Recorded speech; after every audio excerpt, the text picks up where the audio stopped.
نسر الصحراء، طائرة اخترعها طلاب من الجامعة الأمريكية في الشارقة، تتميز بمواصفات عدة رح نتعرف عليها في هذا التقرير للزميلة نانسي فؤاد.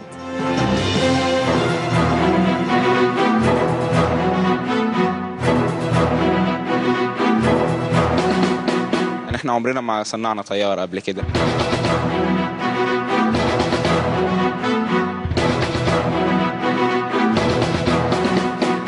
احنا كلنا لما دخلنا المشروع كنا مأمنين ان الطيارة هتطير، بس مفيش حد يعني رياليستيكلي كان متوقع ان هي تطير.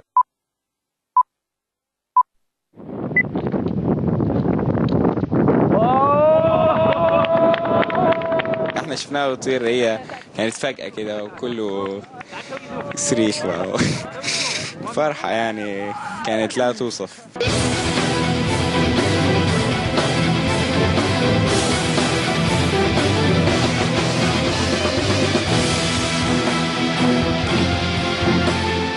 هو احنا هنا في الجامعة الأمريكية مجموعة طلبة في مشروع التخرج.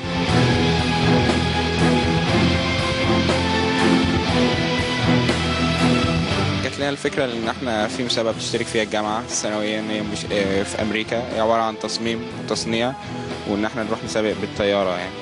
فاحنا اشتركنا على أساس الفكرة حلوة، يعني احنا بنحب مجال الطيران.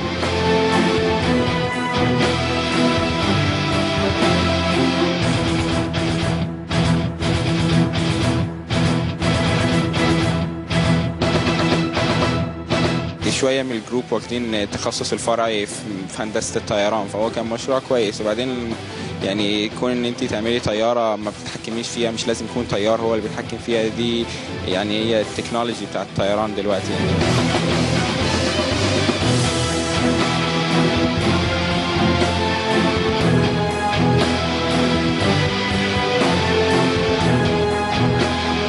بالنسبة للتصنيع أنا كان الجزء تبعي أنه أصنع الميدل بارت اللي هو الجسم الطيارة الوسطاني أو الفيوسلاج.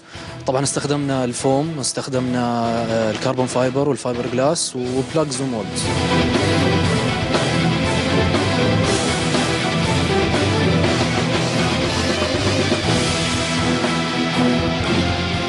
أنا كنت مسؤول عن اللاندنج جير اللي هو الستيرنج سيستم بالطيارة. لما تعرفي الطيارة يعني لما تنزل وتطلع يعني لازم يكون في لها كالكوليشن معينة.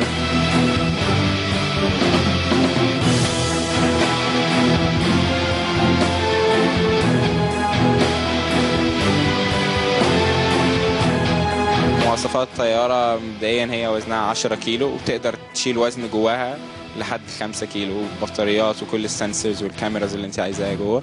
الطيارة بتمشي في سرعتها حوالي 100-120 كيلو في الساعة، تقدر توصل على ارتفاع 50-70 متر فوق الأرض.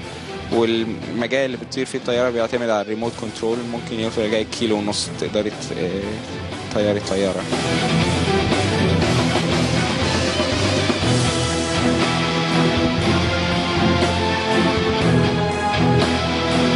في اتجاه عام ان احنا نخلي الطيارات بدون طيار، وده اللي احنا عملناه، ان احنا عملنا طياره بنتحكم فيها عن بعد. شفت الطيارة بتطير كان احساس انه كل التعب اللي تعبناه وكل الشغل اللي اشتغلناه انه اعطى نتيجة. التيم ورك بيزيكلي دي كانت احلى حاجه في المشروع. لما شفناها طارت كثير انبسطنا.